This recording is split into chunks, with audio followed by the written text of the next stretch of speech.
Lieliski. Nu ko, esam arī ar ierakstu. Tad vēlreiz sveiciens visiem.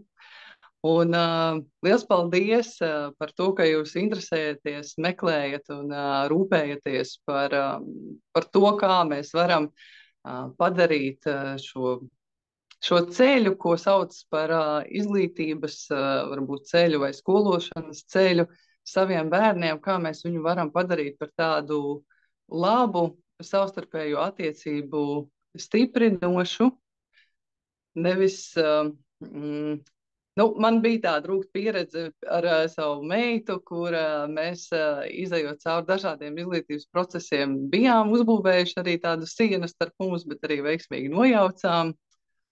Un tad varbūt vispār iedošu tādu ieskatu, ja es tā sāku mazliet arī par sevi, kāpēc es tik aktīvi, īpaši pēdējā laikā pievēršos izglītības jautājumam, meklējot tos ceļus, kā tad labāk mums skolot savus bērnus. Tas ir tāpēc, ka mans ceļš vispār arī bija diezgan cieši saistīts ar izglītību. Tad, kad es pati mācījos, es vēl vidusskolā mācoties pasniedzu matemātiku bērniem privāti, un šeit tad aizvietoju skolotāju skolā. Tad es arī aizgāju mācīties par skolotāju. Es 1 gadu nostrādājusi skolā, tas bija 2008. gads, kur es ar entuziasmu, ar jaunām idejām, jauna meitene iemetos iekšā skolas dzīvē, cerībā, ka mani tur sagaidīs ar atplestām rokām. Bet tā nebija. Tā galīgi nebija. Un es attapos tādā, varbūt skarbi teikt, bet diezgan atbilstoši tādā čūsku midzenī, kur dzīves noguruši cilvēki, izņemot varbūt tiešām ļoti izņemot dažus cilvēkus tajā skolā, kaut ko mēģināju iemācīt bērniem. Un tad es pagāju solīt nost no tā, un tad sākās manas meitas skološanās ceļš, un mēs sākām ar Rīgas 40. vidusskolu, nomācoties pāris gadus tur, tad mācoties tālmācības skolā, kad tajā laikā bija tikai dažas, un tas bija vispār absolūts tāds jaunums Latvijā. Tad pēc tam, pēc tālmācības skolas dažiem gadiem privātā skolā Patnīte pat Rīgā, bet tur ar mums īsti nesagāja. Tad arī atkal bija tālmācība, tad bija Rīgas viena no parastajām skolām, un tā līdz beigās, līdz Anskulīgam atkal nonācām. Un šobrīd man dēlam, tūlīt septembrī 7. Un es saprotu, ka šis te audzināšanas process, tas ir tāds, kā jūs vēstulē minējat, tāds liels kopdarbs, kur šī te atbildība vai, teiksim, nosacītā vāra pieder vecākam, jo viņam ir, tā lielāka šī te lemtiesība.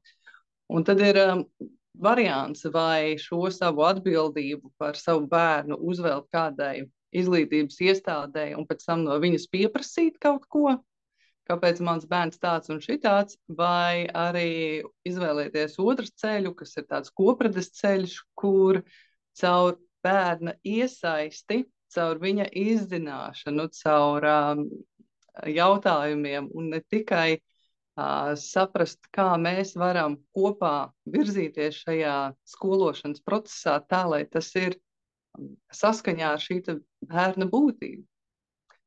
Un tā savos meklējumos es esmu nonākusi arī līdz Dāvim. Tas bija fantastisks mirklis. Es atļaušos vēl kaut ko piebilst. Es jau biju tādā tuvu, tādā izmisumam, ka man pašai arī, man ir savas idejas, ko veidot, kopmācīšanās tādu telpu un ko, bet tas ir vēl līdz realizācijai diezgan tālu. Un tūlīt septembris būs klāt, un es savam dēlam nekādu skolu neesmu atradusi, un īsti ar viņu vienkārši visu laiku būt mājās es nespēju. Es arī godīgi pret sevi un arī pret savu puiku, kuram tā mācīšanās un savi biedri ir absolūti nepieciešami. Es redzu, kā viņam tas ir vajadzīgs. Un es tādā, diezgan tuvu tādam izmisuma stāvoklim vienā pirtiņā. Es iesaku meitenēm, es zinu vienu latviešu dziesmu, kas ir uz vēlēšanos izpildīšanu, un es tad ievēlos, lai man kaut kā atnāk šis te risinājums, kura Alberts, ko viņš darīs septembrī. Un pēc šīs te pirtiņas internetā es burtiski uzreiz, vai aiznākamajā vakarā es sevi skatos Aktonu akadēmiju, kaut kādu nometne. Man pēc sajūtās nebija pat šaubu, man uzreiz, jā, šeit es esmu, un šeit ir Dāvis, un te ir fantastiskā pieeja, šī te sokrātiskā pieeja, un ne tikai, un tas viss sakrīt ar manu iepriekšējo pieredzi un manām vērtībām. Un tad, nu, protams, man arī ar to gribās dalīties vēl un vēl, jo tas ir lielisks instruments, kā tad šo te kopradi panākt, šo te bērna iesaisti, lai tiešām mums veidotos harmoniskas attiecības, un tad, kad bērns sasniedz 3 gadus, lai tas nav, nu tas jau ir normāli, kad jūg tās attiecības, bet ka patiesībā varbūt, ka tomēr varbūt arī savādāk. Labi, mans ievads diezgan pagaršs sanāca. Es dodu vārdu Dāvim. Dāvi, es droši vien priecāšos, un arī pārējie būs priecīgi dzirdēt mazliet par tavu redzējumu, kā tu nonāci līdz šim. Un droši vien varbūt sāksim ar to, kāds tad ir šis te mērķis, priekš kā mums ir vajadzīga sokrātiskā pieeja, jo varbūt, ka visiem nav šāds te mērķis, varbūt, jo šis ir instruments, lai viņu sasniegtu. Tad laikā mums ir jāsaprot vispirms, ko tad mēs gribam sasniegt ar to. Dāvi, vārds tev. Jā, paldies, Olga. Tiešām interesanti, tāpēc, ka tas mērķis ir tāds, ka daudz vecāku noteikti teiktu, ka jā, tas ir tas, ko es gribu, un tas, ko sokrātiskā audzināšana dod, tas ir kritiski domājošs cilvēks, tas ir patstāvīgs cilvēks, tas ir dzīves gudrs cilvēks. Un vecāki noteikti teiktu, jā, es gribu kritiski domājošu bērnu, es gribu dzīves gudru, es gribu patstāvīgu bērnu. Bet, kad mēs paskatāmies īstenībā dziļāk un uzdodam papildus jautājumus šiem vecākiem, tad līdz ko mēs varam bieži nonākt, ir, ka viņi teiktu, jā, es gribu, lai mans bērns ir kritiski domājošs, bet es gribu, lai viņam būtu tāds pats viedoklis kā man. Vai arī es gribu, lai mans bērns būtu patstāvīgs, bet viņam obligāti jāspēlē klavieres, jo klavieres ļoti attīsta visādas prasmes. Es zinu, kas viņam ir labāk, viņš ir par jaunu, lai saprastu. Vai arī mēs gribam, lai viņš būtu dzīves gudrs, lai dzīves gudrības ļoti svarīgas ir. Bet mēs gribam vienkārši viņam pastāstīt savējās gudrības, un lai viņš paņem, kur ir mūsu gudrības, paņem tagad šitā ir jādzīvo dzīve. Un, protams, mēs visi zinām, ka tāds nenotiek. Un sokrātiskā pieeja audzināšanā ir tas, kas dod tieši šos rezultātus par kritiski domājošu, patstāvīgu, dzīves gudru un vēl daudz citām lietām, ko mēs īstenībā gribam, lai mūsu bērni sasniegtu. Un kāds tad ir īsti sokrātisks vecāks, lai to mēs visu varētu sasniegt? Sokrātisks vecāks ir, es teiktu, ka pāri visam viņš ir ziņkārīgs. Viņš ir cilvēks, kurš jautā un pēta, lai atklātu jaunas lietas, jaunas perspektīvas un lai mācītos. Un tas attiecās uz viņa bērnu.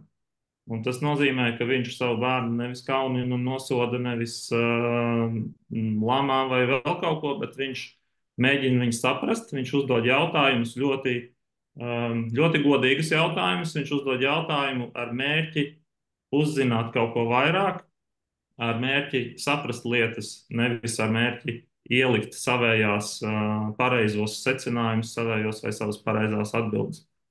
Bet šis ir ļoti būtisks aspekts šeit par to mērķi, jo jautājums, kas tad tu nesaproti, vai tad tu neredzi, tas taču arī ir jautājums. Jā. Tad, kur ir tā būtiskā kvalitatīvā atšķirība, kā saprast, vai jautājums, kur tu uzdod, ir sokrātisks jautājums, vai šantāžas jautājums, vai manipulatīvs jautājums? Ļoti labs jautājums. Tieši tā, viņš nav jautājums, lai pārbaudītu zināšanas vai lai virzītu savu viedokli. Tas ir jautājums, kas liek analizēt savas pārliecības un pieņēmumus un ar to tas attīst kritisko domāšanu. Tas ir jautājums, kas liek tev izprast sevi un citus, un rezultātā viņš attīsta emocionālo inteliģenci. Tas ir jautājums, kurš tev dod iespējas izvēlēties, līdz ar to tas veicina pārliecību par sevi. Un tas ir jautājums, kas arī uzliek atbildību, veicinot pašmotivāciju. Un tie jautājumi mēs varam tad droši vien ieiet dziļāk kādos piemēros par to, kas ir un kas nav Sokrātisks jautājums. Es varu iedot piemēru, kurš varbūt liksies, kad ir tāds normāls jautājums, ja, bet paiesim un mēs sapratīsim, ka viņš īpaši labs jautājums nav. Un šoreiz es paņemšu no mācību piemēriem, no mūsu skolas, kas mums ir, bet tas tāds pats jautājums attiecās arī uz vecāku audzināšanu. Un mēs varam iedomāties, kad ir vēstures skolotājs, kurš varētu prasīt savai klasei, kāda nozīme bija tam, ka Jūlijs Cēzars šķērsoja Rubikonu upi ar savu armiju. Nekāda bija nozīme. Un varbūt, ka kāds skolēns, kurš ir izpildījis mājas darbu, kurš ir izlasījis par to, viņš atbild, ka Jūlijs Cēzars ar to pārkāpa Romas senāta likumu, kas savukārt nozīmēja bruņotu pilsoņu karu Romas republikā. Un skolotājs varētu teikt, malacis, Armand, papildus punkti tev pārbaudas darbam, tu vienmēr izpildi mājas darbus. Malacis. Zemtekstā varbūt tas ir vienkārši nevienam nesaki, bet tu esi mans mīļākais skolnieks. Un tādā pašā laikā varbūt ir Jānis, kurš nezina atbildi, vai ne? Un Jānim varētu sekot, tāpat kā tavs brālis, nekad nepildīja mājas darbus. Atkal būs divnieks pārbaudas darbā. Ko tu dzīvē sasniegsi? Cerams, ka kaut kas no tevīm sanāks. Ai. Un ko mēs īstenībā netieši pasakām Armandam ar šito jautājumu, kurš pareizi atbildēja? Mēs pasakām, ka tava vērtība ir mērīta tanī, vai tu zini faktus, vai tu nezini faktus. Un ko mēs netieši pasakām Jānim, kurš nezināja atbildi, ir, tu neesi spējīgs, tu esi derīgs tikai, ja zini atbildi, citi ir labāki par tevīm, tu esi neveiksminieks, principā. Bet reāli ir iesaistīti tikai tie cilvēki, kas zina atbildi.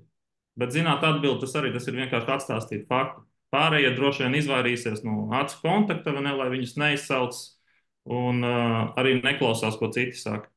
Un tas jautājums nav Sokrātisks jautājums. Viņš nav, lai izzinātu. Es varu iedot piemēru šitam pašam gadījumam, bet Sokrātiskā veidā, kā mēs varam to pasniegt. Un Sokrātiskā veidā tas varētu skanēt kaut kā šādi. Iedomājies, tu esi Jūlijs Cēzars. Tu tikko esi pavadījis 8 gadus prom no mājām, karojot ar gauliem. Beidzot, tu esi uzvarējis. Tu nevari sagaidīt, kad būsi ticis līdz mājām, un tu tiksi sagaidīts kā varonis. Tu esi ticis līdz Rubikonu upei. Šī ir robeža upe, pēc kuras likums saka, ka tev ir jābrīvo sava armija, bet ir problēma. Kamēr tu esi bijis projām, Romas valdība ir palikusi korumpēta. Tu vari doties ar savu armiju uz Romu un mēģināt uzsākt revolūciju, zinot, ka, ja tev tas neizdosies, tu vienmēr būsi uzskatīts kā nodevējs. Tu stāvi pie Rubikona upes, un tev tagad ir jāpieņem lēmums. A, vai tu atbrīvo savus karavīrus, kā to prasa likums, un atgriezies mājās kā varonis, vai B, tu riskē ar visu, maršē uz Romu ar savu armiju, mēģina veikt revolūciju un riskē tikt ierakstīts Romas vēsturē kā nodevējs. Ko tu darītu? Mēs uzprasām, ko tu darītu, un tad mēs uzprasām, kāpēc tu tā darītu. Un tas ir jautājums, kuram nav pareizās atbildes. Tas ir jautājums, par ko mēs varam uzzināt par bērnu, par viņa morālēm, par kā viņš lēmums pieņem. Viņam ir kritiski jāanalizē un jāpieņem grūts lēmums. Un viņam tad ir jādomā, kādas ir viņa personīgās pārliecības un kāpēc. Viņam ir jāmeklē argumenti, lai pamatot savu atbildi.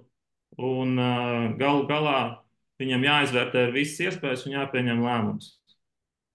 Un šādā jautājumā Ko mēs pasakām skolēnam vai bērnam, ja mēs uzdodam šādā stilā jautājumu? Mēs pasakām, ka viņa viedoklis ir svarīgs un tu esi svarīgs. Mēs pasakām, ka dažādiem cilvēkiem ir dažādi viedokļi, bet tos ir jāspēj argumentēt.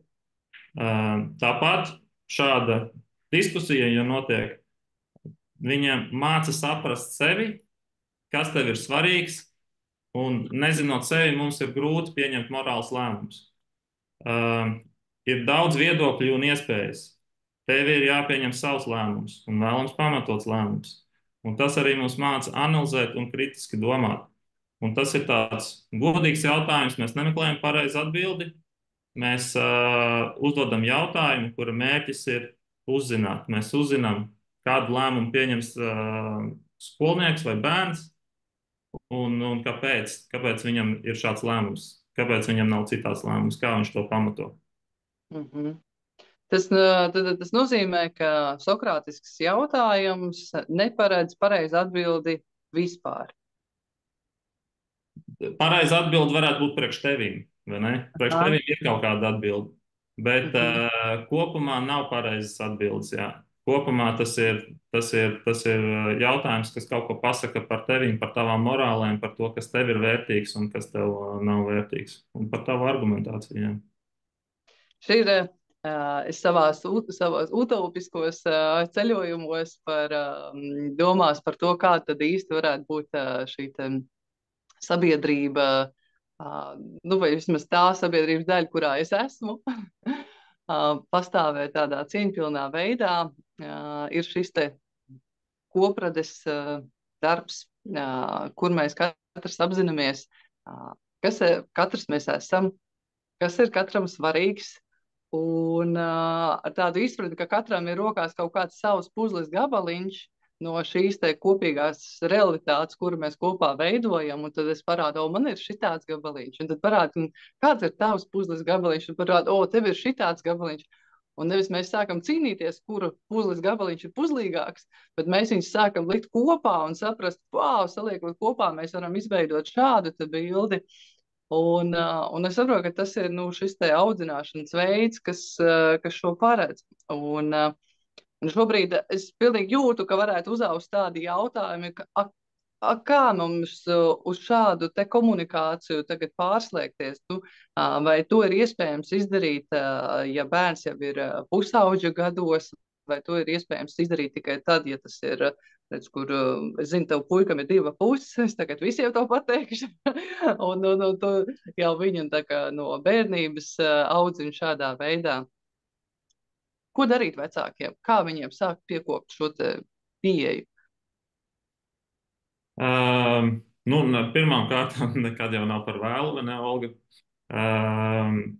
Tas noteikti. Kā sākt? Jā. Pirmām kārtām ir kaut kādi gadījumi, vai ne, kur mēs varam vienkārši sākt mēģināt uzdot sokrātiskos jautājumus. Es jau varu iedot piemērus. Pieņemsim, kad ir noticis kāds konflikts. Ir kāds konflikts noticis, ko mēs darām, vai ne? Mēs, protams, kauninam, vai ne, un tā tālāk. Mums ir jācenšas tā nedarīt, bet mums ir konkrēti jautājumi, kuru mēs varam uzdot. Mēs varam uzdot jautājumus, teiksim, kā tev liekas, kāpēc tu tā izdarīji? Ko tu būtu varējis izdarīt citādāk? Ko tu no šī visa vari mācīties? Ne? Kā tu rīkosies nākamreiz? Bet ļoti svarīgi to uzdot arī bez nosodījuma. Vai ne? Jo, ja tu esi tādā mindsetā tagad iekšā, ka tev ir viņš izdarīja, man jāpamāca, viņš man jāiemāca, vai ne? Tad tas jautājums arī visticamāk iznāks tāds pamācošs, un tas būs tas pats, kas viņam teikt pamācību. Vai ne? Un atkal tas galvenais moments ir tā zinātnē, tev jāpārslēdz tā galva no sodīt vai vēl kaut kā uz to, ka es esmu zinātnēkārs, es gribu uzzināt. Jo es īstenībā atceros tādu stāstu, kas man ļoti palīdz personīgi, un tas ir stāsts, ko stāstīja mūsu skolas tīkla veidotāja Laura. Un viņa teica, ka viņa vienreiz runāja ar sokrātisko pasniedzēju. viņa runā ar viņu un viņam kaut ko stāsta. Un viņš stāsta, un vienkārši teikumu vidū viņš viņu aptur. Viņš pasaka, Laura, tu labāk gribi, lai tev būtu taisnība, vai tu gribi būt pārsteigta. Un tad brīdī viņi saprata, ka ko viņi runā, ir viņa vienkārši stāsta. Ne? Viņa neizzina, viņa nav zinātnāra. Un Sokrātiskais pasniedzējs attiecīgi viņai iedeva jautājumu, ar ko viņa saprata, ka viņa īstenībā viņai vajag būt zinātnārai. Un tad, kad viņa būs zinātnāra, viņa būs potenciāli pārsteigta ar to, ko mums bērni atbild, vai ar to, ko viņi sasniedz un ko viņi izdara.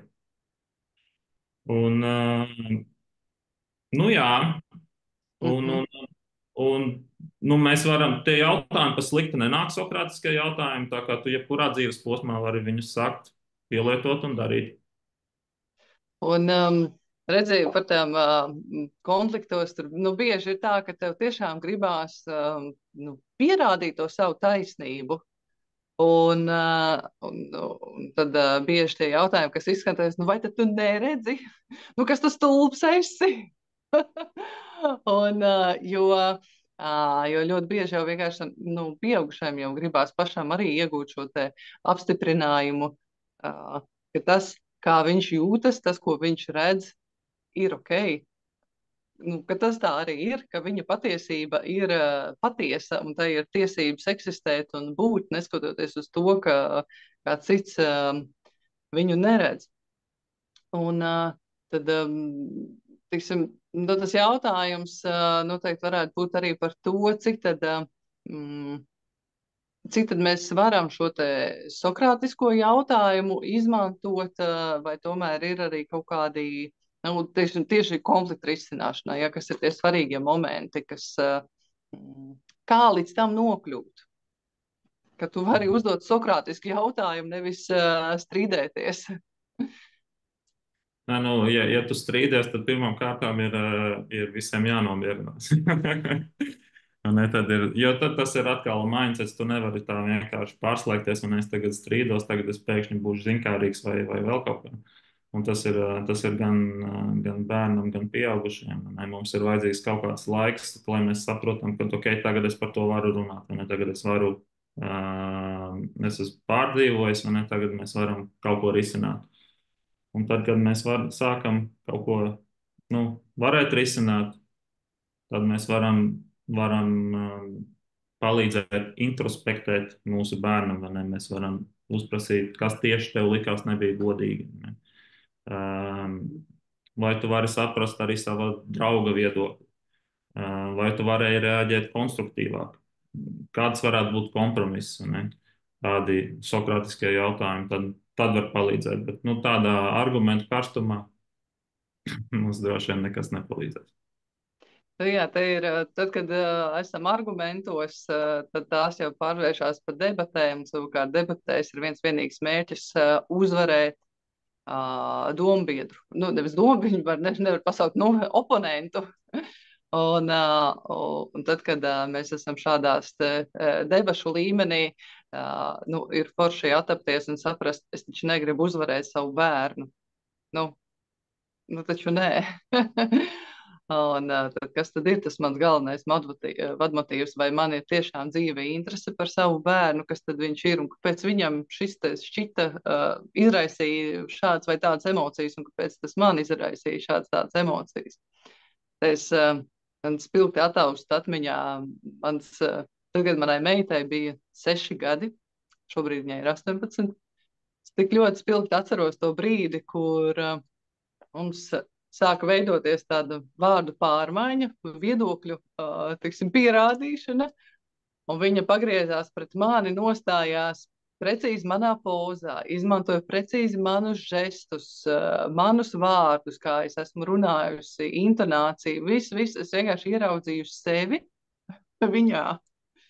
Un tad es sapratu, ok, bet šī tad nozīmē, ka tas senais teiciens, jūs audziniet sevi, nevis savus bērnus, un tad jūsu bērni izaugs paši. Tad es tā saprotu, ka arī šī sokrātiskā pieeja paredz to, ka vispirms ir vecākam patiesībā šis te darbs ar sevi. Pavisam noteikti, jā. Ar ko Tiešām. sākt? Nu, ar ko sākt? Ar sevi sākt, bet kā ar sevi sākt, to es nezinu. To es nezinu, kurš kā katram ir. Kā tev, Olga, liekas, ar ko jāsāk? Ar sevis saprašanu. Īpaši tad, kad ir šie te konfrontējošie brīži, paaugstinās emocionalitātes brīži vai kas velk uz konfliktiem, aiziet prom un saprast, es jūtos tagad nosaukt to sajūtu, nevis emocionēt, ja, bet nosaukt to sajūtu, savienojot to kopā ar faktu. Kāpēc? Nu, kas un kā man liek justies, un kas man patiesībā ir svarīgi? Vai man svarīgi ir šobrīd pierādīt savu taisnību, vai man svarīgi ir saglabāt attiecības ar bērnu, vai vispār ģimenē, vai man ir svarīgi, lai mans bērns šobrīd šeit un tagad iemācās reizrēķinu, piemēram. Es vienkārši esmu nesen saskārusies ar klasisko skolu, kur es pavadīju reizi nedēļā 1 stundu, runājot tieši par konfliktu risināšanu. Un šeit tu sastopies ar tādu, nu, manā skatījumā tas ir vardarbīgi pret bērniem, ka viņiem tiešām līdz noteiktajam datumam, noteiktajā laikā ir jāzina šis reizrēķins no galvas. Un tad ja viņam ar to ir sarežģītības, tad mājās ir strīdi, jo vecākiem ir bailes, jo skolotāji jau ir vecākiem noziņojusi, kas nu būs tagad, vai nu mēs viņam stādīsim diagnozi, ka viņš nav spējīgs vai vēl kaut ko. Un tad sākās, kas ir manu sajūtu, šis te, kas baro viņas, ja, tas ugunskūrējs vai manas bailes. Un es tagad rīkojos savu baiļu pavadā un līdz ar to grauju attiecības ar savu bērnu, nevis izzinu viņu.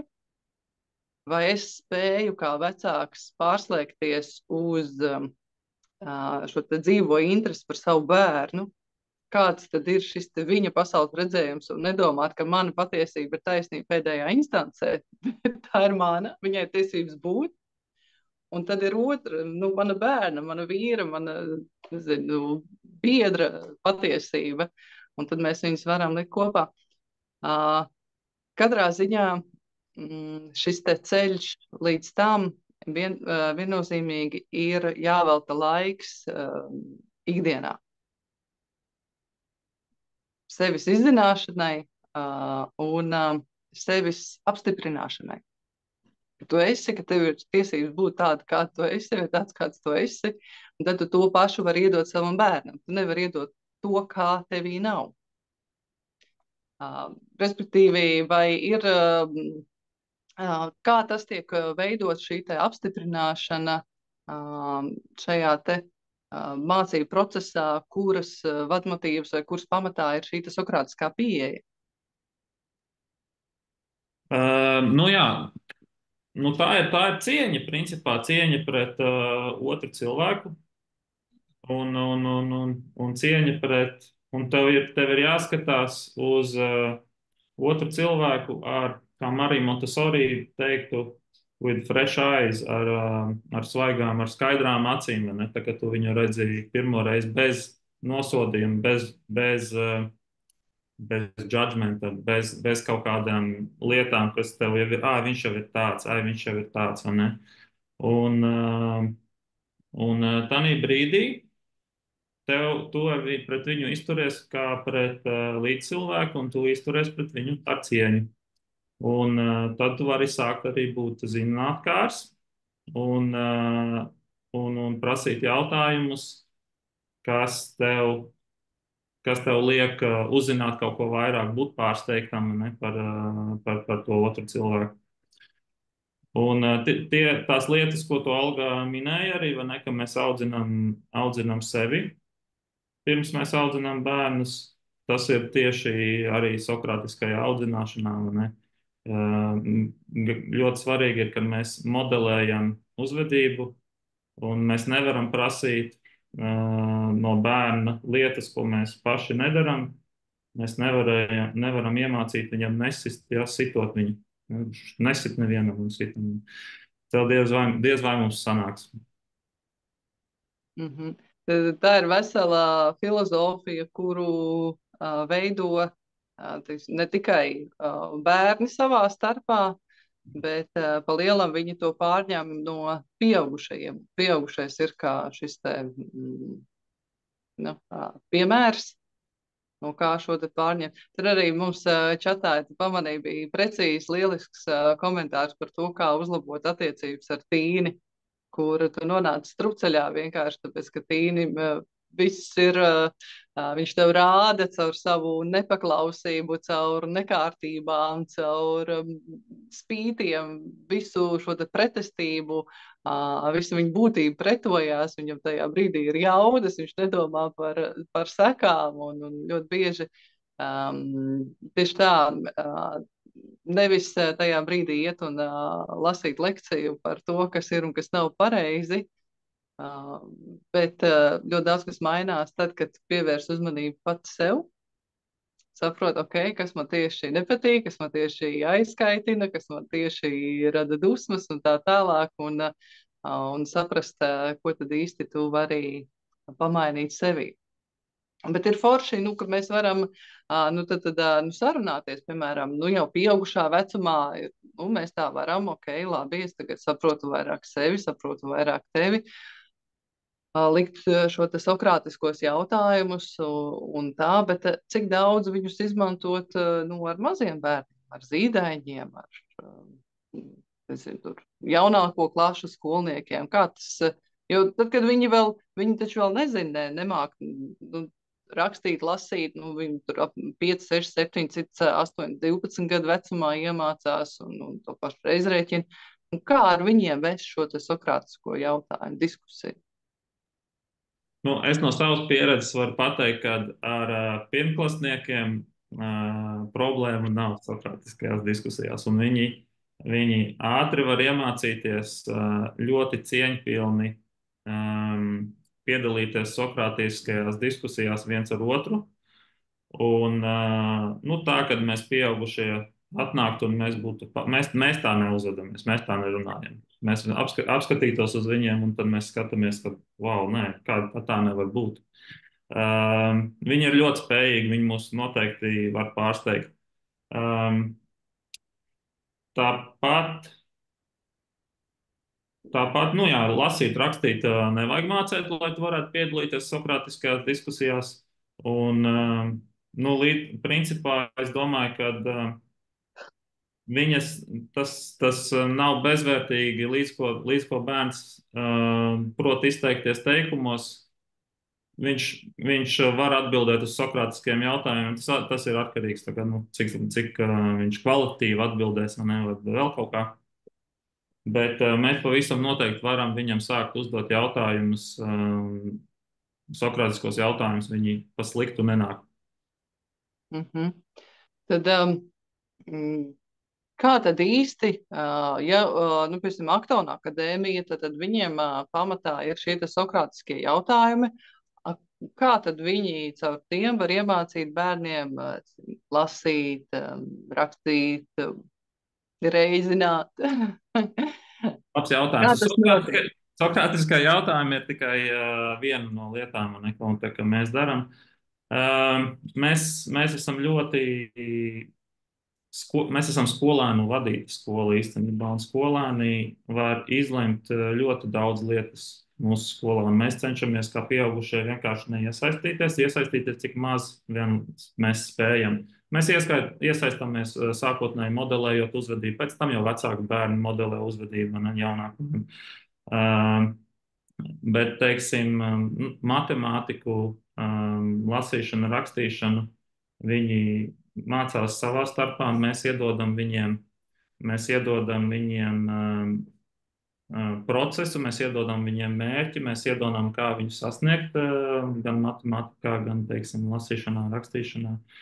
Un viņi paši arī attiecīgi tad iet cauri, kur nāk iekšā sokrātiskie jautājumi šajā visā.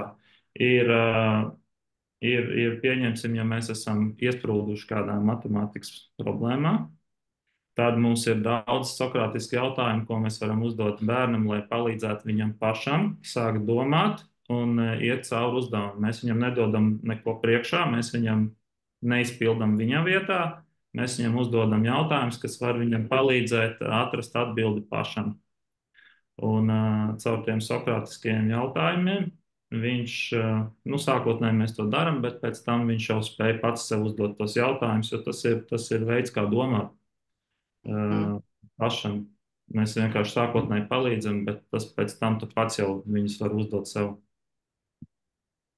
Kas bērnus motivē tādā gadījumā? Jo es bieži saskārusies ar to, ka bērni ļoti negrib iet piemēram, uz skolu, viņiem trūkst motivācijas. Es ļoti spilgti atceros, kā manas pašas meitenes tādā izmisumā. Es nesaprotu, kāpēc man ir jāzina kaut kādas upes garums, lai manam Ļoti vārdam labs pretī. jautājums viņai bija, starp citu. Tas ir ļoti labs Jā. jautājums. Viņai jāzina, ir. Un tad kā notiek šeit, kas motivē bērnus vispār kaut ko izzināt? Un pirmkārt, viņi tipiski viņi paši ir motivēti, bet ko bērni, teiksim, ja uzprasītu bērnam, pirmās klases sākuma skolas bērniem uzprasītu, kur ir skola, tā ir vieta, kur tev ir jābūt 8 stundas. Kādu tu viņu gribi? Vienalga, dari, ko tu gribi darīt. Ne? Viņš tev atbildēs, es gribu pavadīt jautru laiku kopā ar saviem draugiem. Un, ja viņš ir īpaši jau saprot sevi, viņš vēl tev varbūt arī pateiks, ka viņš grib sajust veiksmi, viņš grib sajust, ka viņš ir spējīgs katru dienu. Tad jau viņš ir tāds vispār diezgan ar labu emocionālu inteliģenci apveltīts, ja viņš to spēs nodefinēt, ne, bet tas ir tas, ko viņi grib. Un tieši tas ir tas, ko mēs viņiem piedāvājam. Mēs viņiem piedāvājam Mēs viņiem piedāvājam to vidi, kur viņi sajūtās veiksmīgi katru dienu, un mēs viņus nevērtējam, mēs viņus nekauninam un tā tālāk. Tā kā viņi tur jūtās brīvi kopā ar pārējiem. Tā ir izaicinoša vide, bet izaicinoši viņi padara viņu pašu īstenībā. Tāpēc, ka viņi paši uzliek sev mērķus, viņi vēl trakāk nekā mēs pieaugušie īstenībā citreiz. Viņi sev uzliek kārtīgi. Un līdz ko viņi grib tur atrasties, viņiem ir jautri, viņi pavada jautru laiku ar pārējiem. Tā motivācija paliek daudz vienkāršāka. Tad jau tur ir visādas sistēmas, ko tu vari viņiem piedāvāt darīt. Neteiksim. Mums ir pats galvenais, mums ir kvesti, tas ļoti jautras aktivitātes, kuros viņas, tie ir tādi projekti darbi, kur viņi dara un mācās zināšanas caur reāliem uzdevumiem. Un viņi grib piedalīties, jo visiem viņiem tur ir jautri, vai ne? Un attiecīgi, tu gribi ar saviem draugiem, lai tev būtu jautri. Es pilnīgi jūtu, ka man pakausī kāds elpo ar jautājumiem, ko tad viņi īsti tur iemācās, kas tad viņiem tur struktūras nav, viņi tur vienkārši tikai izklaidējās, kur tad ir hard work, tālāk. Hard work arī ir daudz. Tas ir labs jautājums, jo tanīs uzdevumos, ko viņam patīk darīt, tas īstenībā ir grūti darba uzdevumi. Bet viņiem ir tagad skaidra struktūra, kā panākt rezultātu. Viņiem ir dažādas motivācijas pieejas, un kā mēs tur varbūt kāds gamification elements tam visam arī ir klāt. Viņiem ir sasniedzamie rezultāti. Un lai vispār iespējams, teiksim, ja viņiem vajag papildus motivāciju darīt tur matemātiku vai vēl kaut ko, tad ir Aktona akadēmijas, kuras, teiksim, pasaka, lai tiktu līdz šitam jautrajam kvestam, mums jāsakrāj kaut kādi punkti darot matemātiku vai vēl kaut ko. Ne? Bet arī matemātiku darot, daudziem ir ļoti jautri matemātiku darot, un arī to viņi var darīt kopā.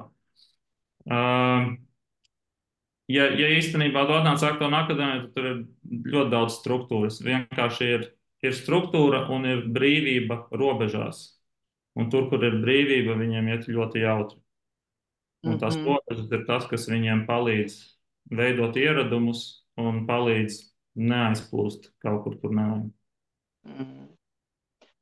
Izcili. Es tad tādā nopaļošu mazliet to mūsu sarunu, bet pēc tam es izslēgšu pēc tam ierakstu, un pēc tam es aicinu cilvēkus, kuriem ir jautājumi, uzdot tiešām jautājumus, kas vairs nebūs ierakstā. Ja es tā pareizi visu salieku kopā, tad sanāk, ka šī te sokrātiskā pieeja ir pamatā tādām attiecību veidošanām gan pašam ar sevi, gan ar savu bērnu, kur netiek uzspiests, kas konkrēti kurā brīdī viņam ir jāzina, bet ir tāds kopīgi veidojās savstarpēji atbalstošs ceļš, kas stiprina dabīgo bērnam, katram, pat ne tikai bērnam, vispār cilvēkam piemītošu dzīvo interesi, kas ir mūsu absolūti vienkārši fiziskā līmenī piemītošs, kā tur refleks. Vienkārši nu, mācīties. Un tad caur šiem jautājumiem, caur šīm diskusijām mēs iegūstam apstiprinājumu, ka manam viedoklim ir tiesības būt, un viņš ir iegūst atbalstu arī no ārpasaules, meklējam veidu, kā šo te piepildīt un īstenot. Un savukārt tas, ka bērni paši veido šo te iekšējo vidi, viņus motivē arvien vairāk darboties, jo arī ir šis te, bara sindroms, kur tu gribi būt līdzvērtīgs, un ja visi zina angļu valodu, tad es arī gribu viņu zināt, jo man tas arī ir interesanti, jo es gribu būt, socializēties ar sevi interesantiem un tuviem cilvēkiem. Tā ir daba, vai ne? Varbūt ir vēl Tieši, kaut kas, kas ir jāpiebilst. tieši tā, Olga. Tā ir. Jā, tur ir. Nu, vispār ir ļoti, ļoti daudz aspektu. Es, tā kā es vēl joprojām mācos par visām sistēmām un tā tālāk, kas tur notiek. Um, ir ļoti daudz aspektu, bet man liekas, tas galvenais, kas mums ir, kad mēs neesam autoritīvi. Mēs noņemam nost, mēs nedrīkstam, nav obligāts apmeklējums nekam. Mēs nedrīkstam pateikt, ir obligāts kaut kas. Ne? Tas ir, un mūsu uzdevums ir izveidot lietas tā, lai bērni gribētu tur atrasties un gribētu strādāt un darboties. Un tas ir tas, ko mēs darām, un mēs nekad nevaram izmantot piespiedu lietas vai kaunināšanu. Mēs varam, mums ir robežas, un mēs varam tā kā ieturēt tās robežas. Ne? Tā kā tu izdarīji šito, tas nozīmē, ka šitāds ir šitāds sekas. Es zinu, ka tas ir tā kā, grūti vēl kaut ko, bet tu izvēlējies to darīt. Tu tā kā nevērtē bērnu, tu vienkārši ieturi robežas. Tas ir viss, ko mēs darām. Mēs nedrīkstam autoritīvi attiekties pret bērniem. Izcili. Mums te jau sāk ienākt jautājumi. Es tagad slēgšu ārā ierakstu. Paldies visiem, kas ir, kas arī noskatījās ierakstu, un noteikti kaut kur pielikšu kontakts, kur var uzzināt vairāk. Un tad mēs turpināsim mūsu šaurā lokā ar atbildēm uz jautājumiem. Mm -hmm.